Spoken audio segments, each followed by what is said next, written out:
Crunch time is coming for Iran.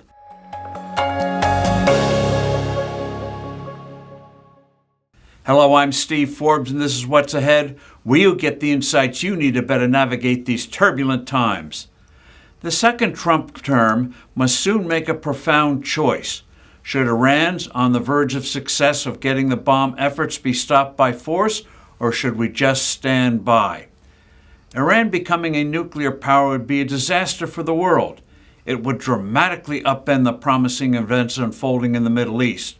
Worse, it would goad other countries in the region, and indeed around the world, to get the bomb. Such a proliferation guarantees that nukes would someday be used in a conflict. Iran's nuclear efforts are on the verge of the big breakthrough. This is why a crossing the Rubicon decision is at hand. Do we smash Iran's nuclear bomb laboratories and facilities now, or let the regime retain the ability to get the bomb at a time of its choosing? There is no better opportunity than now to end the nightmare of Iran becoming a nuclear power and developing the ability to deliver nuclear warheads not just to Israel or an Arab neighbor, but also to the U.S. Today, Iran is weak militarily and economically, and its situation won't get better. The Trump administration will soon be drastically curtailing Tehran's lucrative oil sales, primarily to China. This money is what has kept the murderous mullahs in power and fuel their terrorist activities. Nor will this White House let Iran's gangster regime get its hands on any more of the country's some $120 billion of frozen assets, which the Biden crowd was all too willing to do.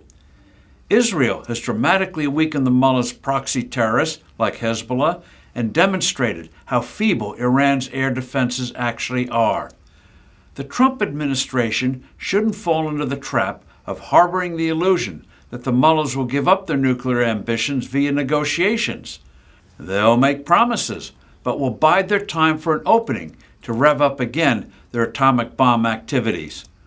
Will the second Trump administration flinch from giving Jerusalem its blessing, and if necessary its help, to wipe out Iran's nuclear assets in the hope that events will somehow make such an undertaking unnecessary? In his first term, President Trump withdrew from the extraordinary flawed 2015 nuclear deal Barack Obama and John Kerry had cooked up with Iran, as well as applying crushing sanctions that soon had Iran's economy on its knees. The president said then he could cut a deal with Tehran that had real teeth.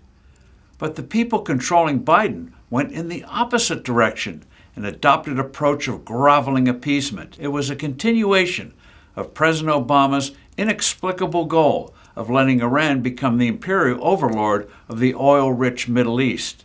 The U.S. has repeatedly shirked dealing decisively with Iran's ominous nuclear ambitions. Given current circumstances, this is the time to end them, once and for all.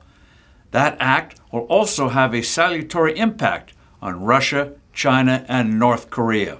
I'm Steve Forbes. Thanks for listening. Do send in your comments and suggestions, and I look forward to being with you soon again.